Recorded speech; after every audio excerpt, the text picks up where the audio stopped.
김정은의 북한이 새해부터 확연히 달라진 모습을 보이고 있습니다.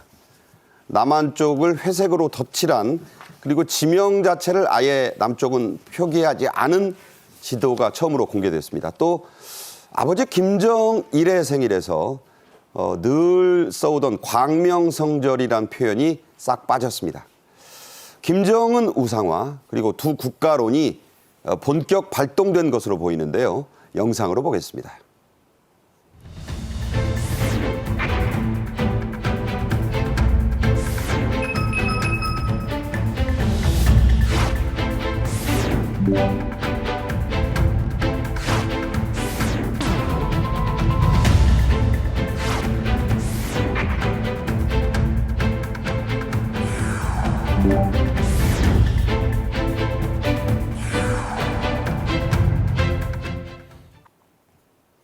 네, 이번 주제는 안찬일 세계 북한연구센터 소장도 함께 하시겠습니다. 안녕하세요. 안녕하십니까. 네.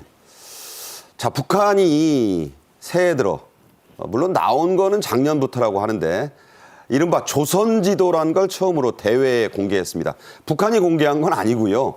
북한말을 열심히 배운다는 중국인이 중국 SNS에 올려놔서 이게 공개가 된 셈이죠? 네, 그렇습니다. 이제 말씀하신 대로 이제 작년 그 4월에 출판된 지도인데, 거기에다 이제 꼭대기다가 이제 김정은 교시라는 걸 딱 집어넣고, 그러니까 김일성이 살아있고 김정일이 사망하기 전에도 김정일은 자기 말을 교시라고 말하지 못했습니다. 그렇죠. 예, 그런데 김정은은 지금 아주 잽싸게 교시라는 말을 갖다 쓰고 있는데 어쨌든 중국에서 그 북한 말을 공부한다는 중국인 SNS에 이제 샤오 송슈라는 사람이 이 북한 지도를 갖다 이제 공개를 했습니다.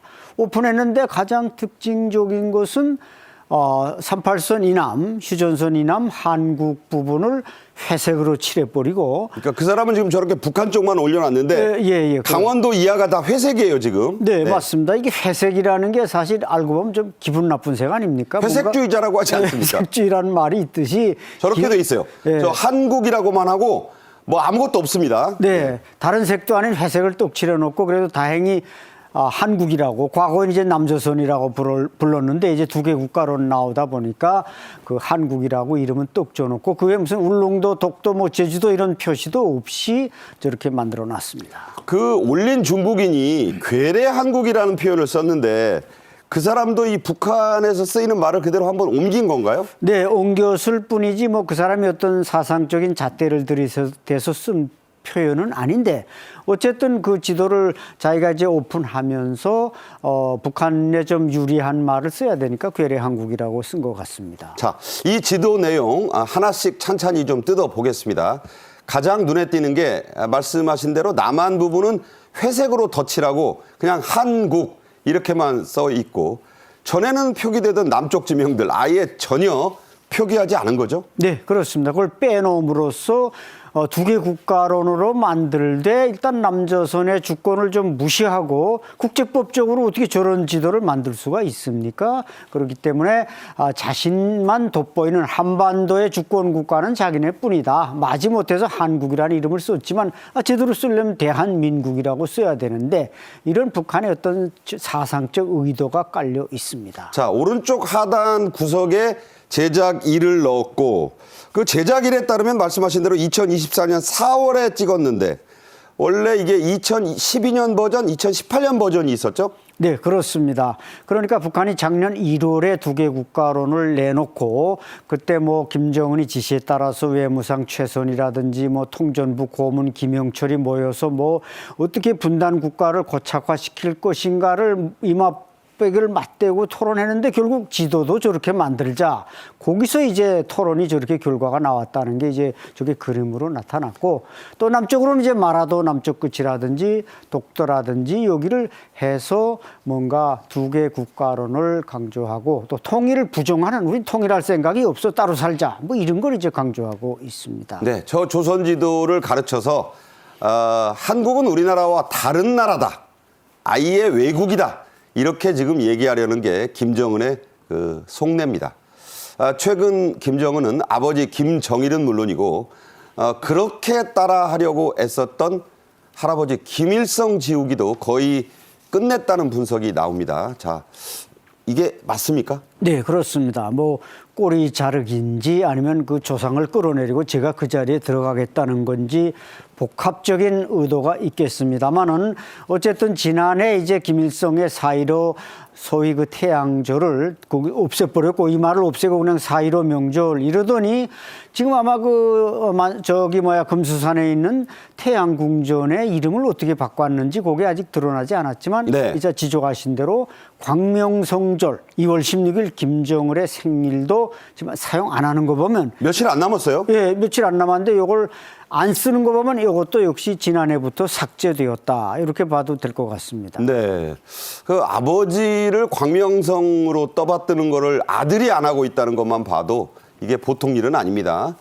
최근 열리고 있는, 왜냐하면 2월 16일이 이제 김정일 생일 83주년이기 때문에 그 경축 행사가 열리고 있는데 이런 김정은의 독자 우상화 모습이 곳곳에서 보인다죠? 예, 이제 그 김정일 생일 관련한 북한의 보도에서 그의 생일을 지칭하는 광명절, 광명성절 이런 용어 자체가 삭제된 상태로 나타났습니다.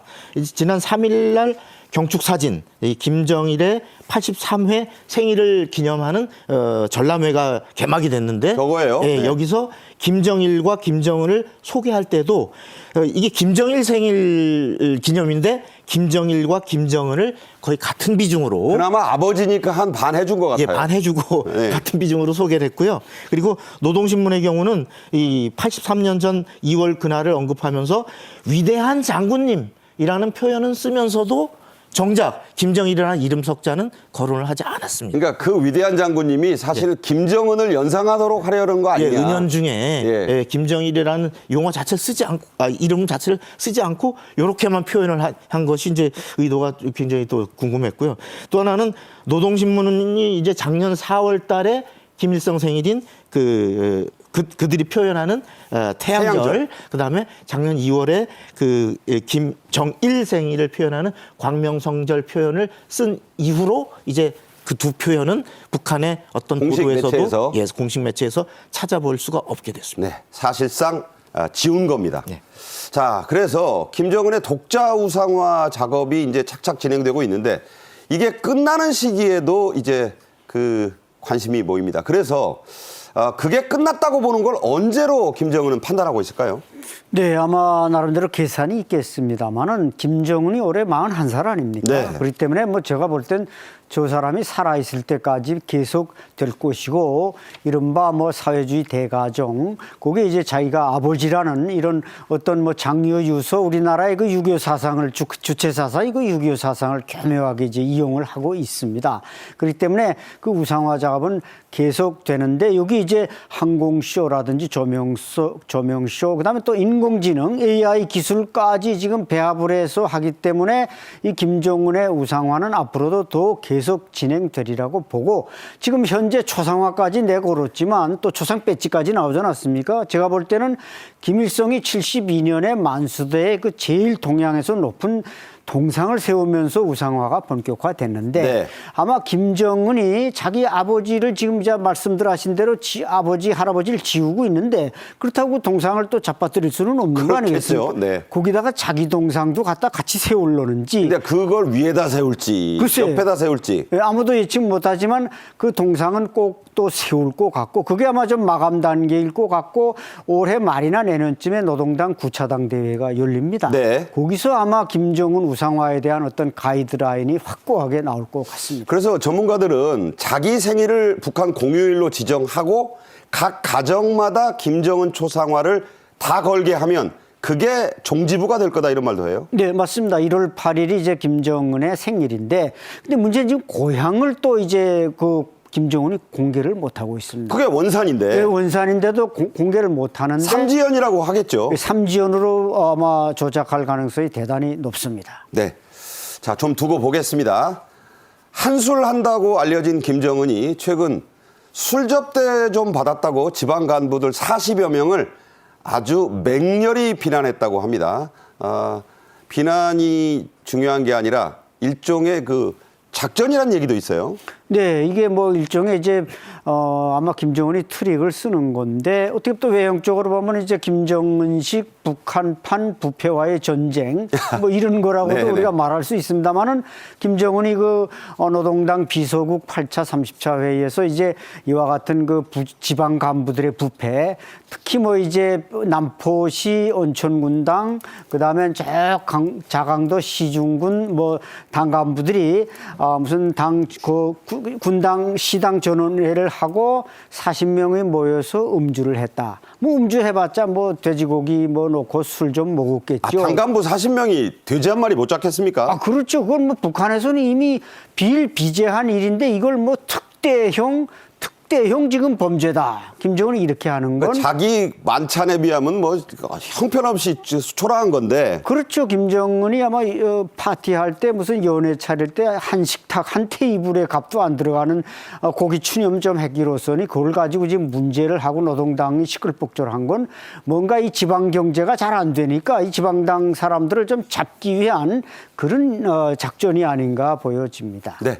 자, 먹고 살기 힘든 북한에서 부정부패는 위부터 아래까지 그야말로 일상화되다시피 했습니다. 뇌물이면 안 되는 게 없다는 게 북한이라는데 이렇게 김정은이 부패와의 전쟁에 갑자기 나선 진짜 이유 뭐로 봐야 됩니까? 네, 아무래도 지금 김정은이 뭐 성과도 자기 리더십에서 아무런 성과도 없고 또 러시아에서 뭐 여러 가지 뭐 좀 돈도 들어오고 밀가루도 들어오지만 그걸 통치자금으로 쓸래니 인민들에게 베풀지는 못하고 그래서 이제 지방당에다가 그 책임을 경제 저발전의 책임을 씌우기 위해서 저런 지금 여러 가지 조치를 취하지만 사실 북한의 이 국가 총념도라는 건 194개 중에서 194위에 들어가는 그야말로 최하위예요. 예, 부패와 뇌물이 없으면 이게 돌아가지 않는 게 북한입니다. 그래서 북한 인민들은 노동당은 정책은커녕 대책도 없다. 네.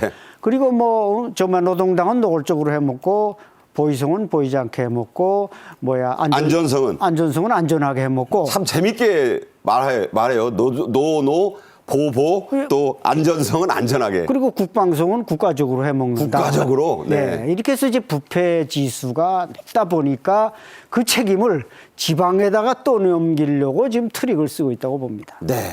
일종의 떠넘기다. 자, 영하 뭐 10도만 돼도 우리 난리가 나는데 지금 북한은요. 영하 30도는 보통이라고 합니다. 특히 그 삼지연 지역, 백두산 지역 말하는데 이런 혹한 속에서도 북한의 백두산 지구 지금 개발 열기가 아주 뜨겁다고요? 예, 이제 삼지연은 지금 기온이 영하 30도 최저, 그다음에 낮에도 그 18도 뭐 이렇게 영하예요, 예, 영하. 영하 예. 18도로 간다고 하는데 지금 노동신문의 최근 보도를 보면 삼지연 관광지구가 인민의 문화, 정서, 생활 수준을 높이는 관광 휴양지로 지방 발전의 추동력을 확보해 나갈 것이다. 네. 이렇게 보도를 했습니다. 네, 그러면서 이 삼지연시가 새롭고 혁신적인 문명 도시로 자기 모습을 나날이 또 일신하고 있다. 이렇게 보도를 했습니다. 네.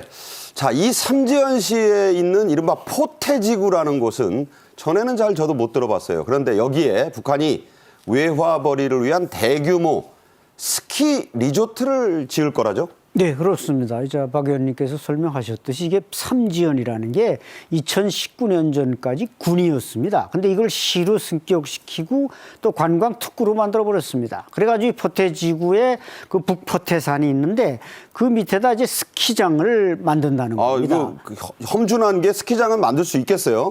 뭐 저기 원래 조그만 스키장들이 몇 개 있었는데 북한에 뭐 스키장이라는 게 지금 저 마식령 거기에 스키장이 하나 있고 저기 하나 있고 그다음에 뭐 충진 쪽에 조그만 게 있지만 스키장다운 스키장이 없습니다. 국제 규모? 예, 그렇죠. 왜냐하면 북한에 스키 인구가 없기 때문에 스키장을 크게 만들 필요도 없었는데 이번에 이제 저런 리조트까지 건설해서 한다는 건 뭔가 앞으로 관광 산업을 해서 돈을 좀 벌겠다 이런 의도로 우리가 풀이할 수 있습니다. 네. 자, 김치는 이 북한 주민들에게도 겨울철의 필수 식품입니다. 오늘은 북한의 배속김치, 북한에서는 좀 세게 뱃속김치라고도 한다는데요. 영상 보겠습니다.